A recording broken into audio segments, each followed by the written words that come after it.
Hello बच्चों, let's see this question. The numbers sin to the power 2 sin 2 alpha minus 1 14 and 3 to the power 4 minus 2 sin 2 alpha form first three term of an AP, then its fifth term is. तो चलिए इस question को मैं solve करती हूँ की concept apply करूंगी इस क्वेश्चन में. अगर मुझे थ्री नंबर्स दिए हुए हैं, थ्री टर्म्स दिए हुए हैं ABC इन एन एपी में दिए हुए हैं, तो इनका एक रिलेशन होता है 2b is equal to a plus C. तो इस कंसेप्ट को यूज करके इस क्वेश्चन को सॉल्व करेंगे. तो चलिए इस क्वेश्चन को सॉल्व करेंगे. यहाँ पे 3 to the power 2 sine 2 alpha minus 1 comma 14 comma 3 to the power 4 minus 2 sine 2 alpha, ये थ्री जो टर्म है वो दिए हुए हैं एपी में. मैं 2 into B, 28 is equal to लिख सकती हूँ 3 to the power 2 sine 2 alpha minus 1 plus में 3 to the power 4 minus 2 sine 2 alpha, ये लिख सकती हूँ. तो 28 is equal to 9 to the power sine 2 alpha upon में 3 प्लस में 81 अपॉन में 9 साइन 2 अल्फा, ये लिख सकती हूँ. और यहाँ से मैं x को मान लेती हूँ, let x is equal to 9 to the power sine 2 alpha, ये मान लूंगी. तो क्या हो जाएगा 28 is equal to x upon 3 plus में 81 अपॉन में x, ये मान लूंगी.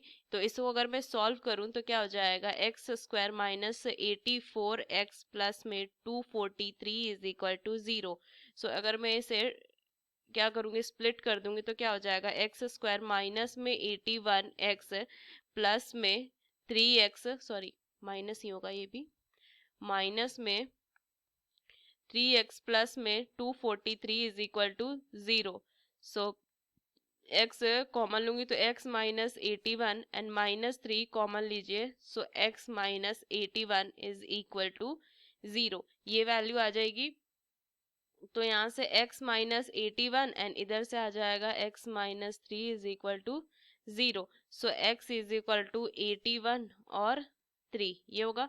अब देखो x is equal to 9 to the power sine 2 alpha is equal to 81 3 और 9 to the power 2 comma 9 to the power 1/2, ये लिख सकती हूँ.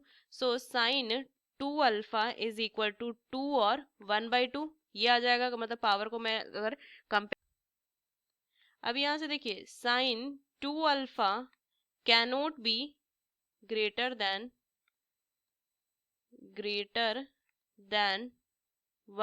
1 से ग्रेटर नहीं हो सकता. साइन 2 अल्फा को वैल्यू में 1/2 चूज करूंगी. जो एपी जो हो जाएगा वो क्या हो जाएगा, साइन 3 टू द पावर 0 14 27.